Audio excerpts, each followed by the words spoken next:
Hey everyone. So today we are going to learn about an insightful concept and a powerful PowerPoint storytelling technique.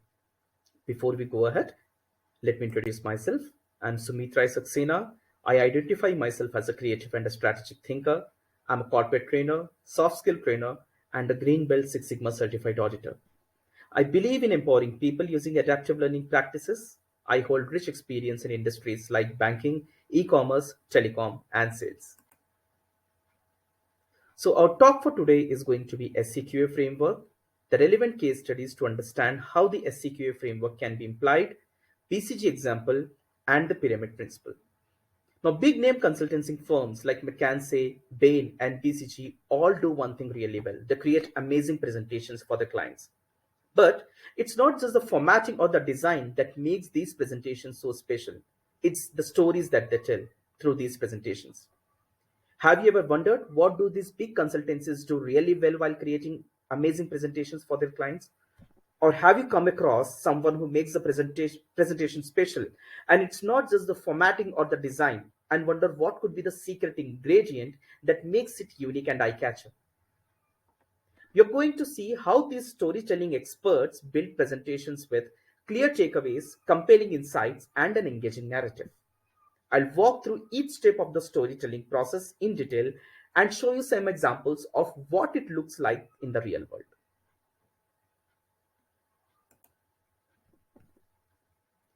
So before we get to understand what are we going to learn today, let me ask you, what is one primary goal while building a presentation? Well, it is to make it as easy as possible for your audience to understand them, isn't it? At times it is difficult. Why? Because business presentations usually compromises of a lot of data and information, and it can be hard for your audience to grasp the key insights.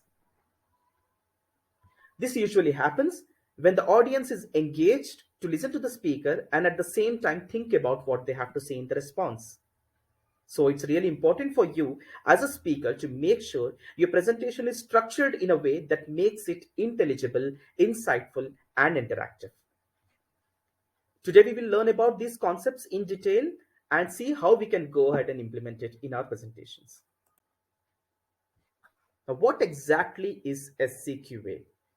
Now, SCQA is a framework for your presentations that allows you to craft a story across the information you are trying to present. Here, S stands for situation, C stands for complication, Q stands for question, and A stands for answer. Every presentation is an answer to some question, such as how to address grievance at work, what is the sales growth of an organization for a particular quarter, how does a particular campaign has performed, or what are the findings from the research that has been made. Here, SCQA framework allows you to provide the context for that answer. Now let us understand SCQA in detail.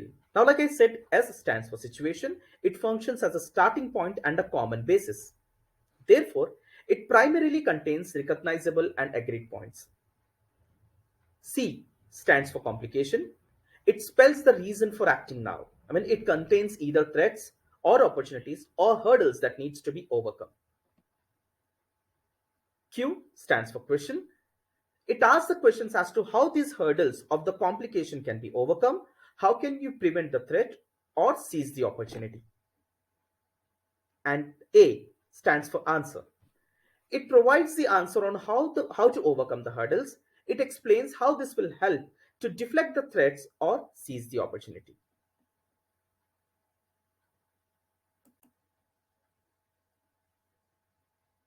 Practically speaking, this means that your main deck is used to how you answer, and the situation, complication, question are how you provide the context for that answer. Let's consider an example. Now, let's say you're on a consultation case for a shopping mall. The management has asked you to make recommendations for where they should build their next shopping mall. The main part of your presentation will be the actual recommendation and all the supporting details. In simple terms, your answer phase. But then the situation, complication, and question will form the introduction part of the presentation. Well, the situation here is how things are right now in the present situation. The complication represents the change in the situation and the reason why a presentation is needed. The question is what gets raised by the complication and what needs to be solved. Then the answer is the resolution part. So here the situation might be like XYZ shopping mall is looking to increase the revenue by opening another shopping mall. That's your situation. Coming to complication would be they need to decide where do they need to go ahead and open the mall. Now the question, which leads to the complication that leads to the implied question is where should XYZ shopping mall should go ahead and open a mall? Then the main part of your deck answers this question.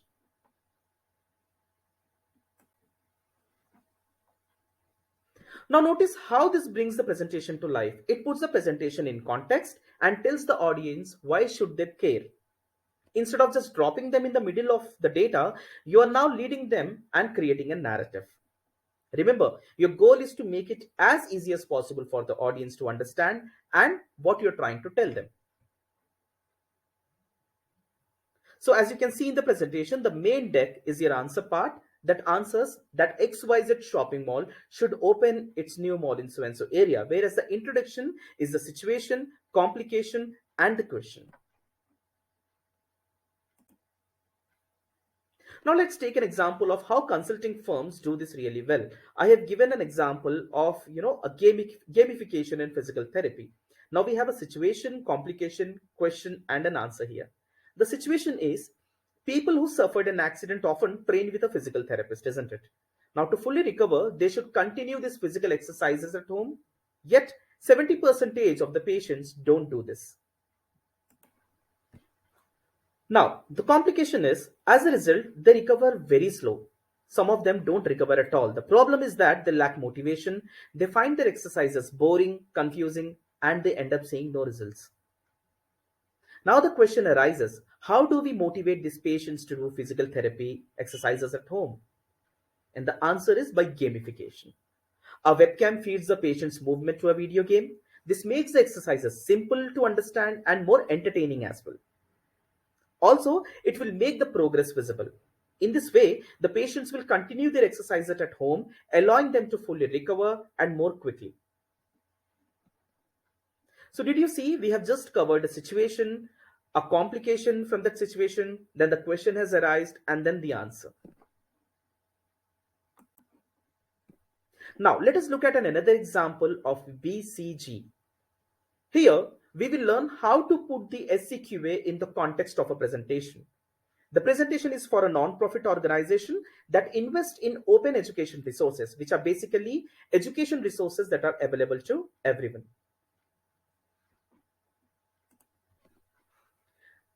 As you can see on the screen, they have titled the introduction slide as context of the work, because ultimately that's what it is.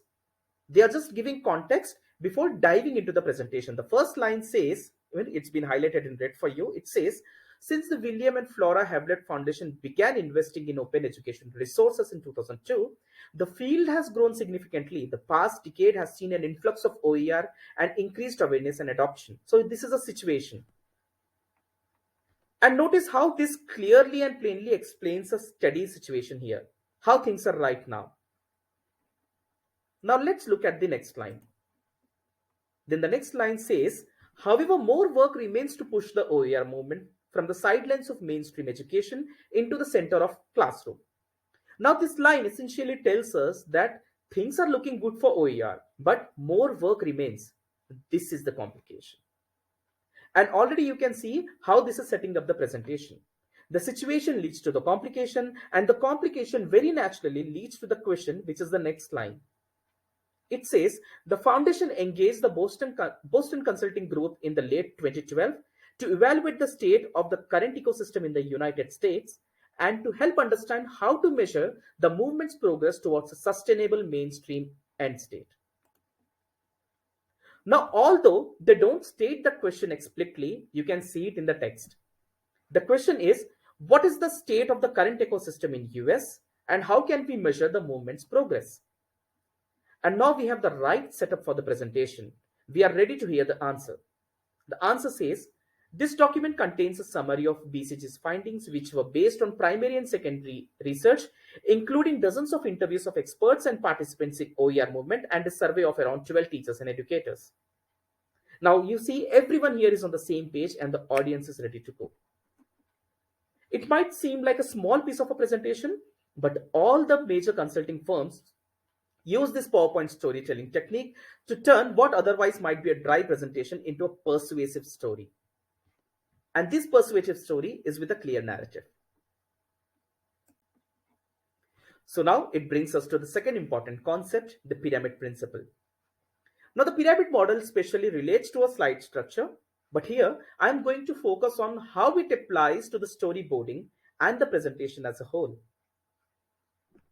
Put simply, the pyramid model is just a method of communicating information where you start with the main idea on the top and then provide the supporting details and the data of that idea.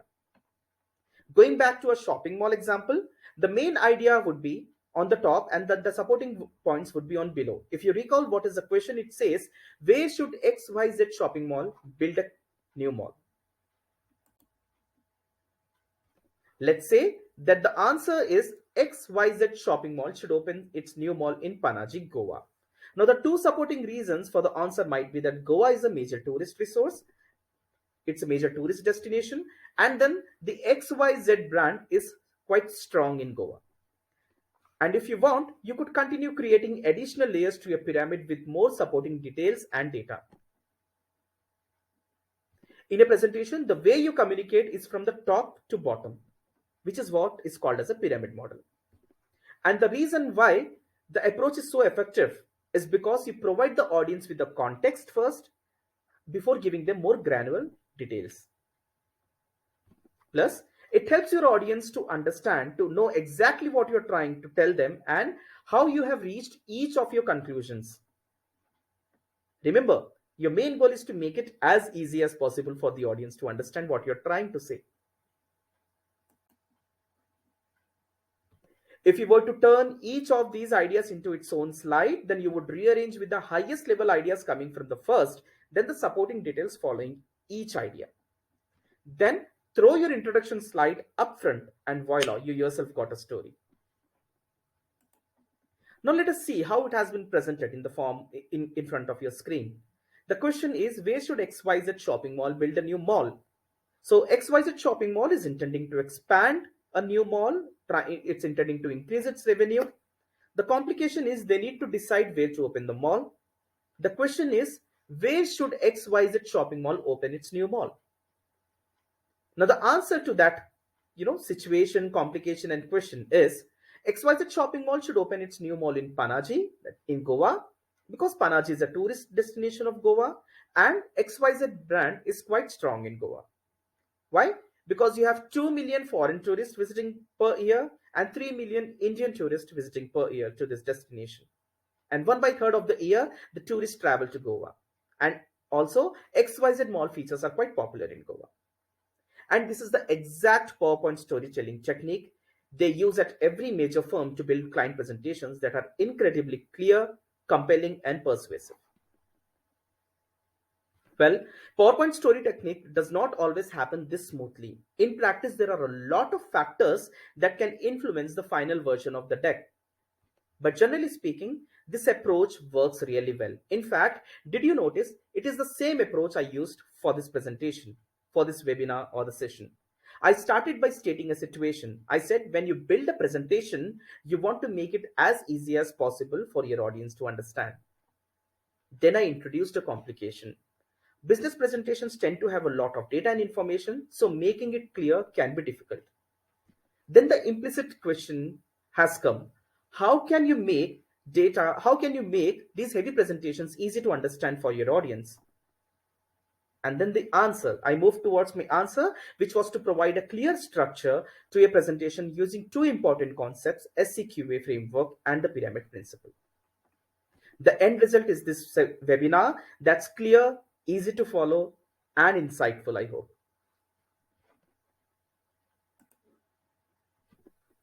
So to quickly recap what we have discussed today, we understood what SCQA framework is all about. SCQA framework is for your presentations that allows you to craft a story across the information you're trying to frame, information you're trying to present.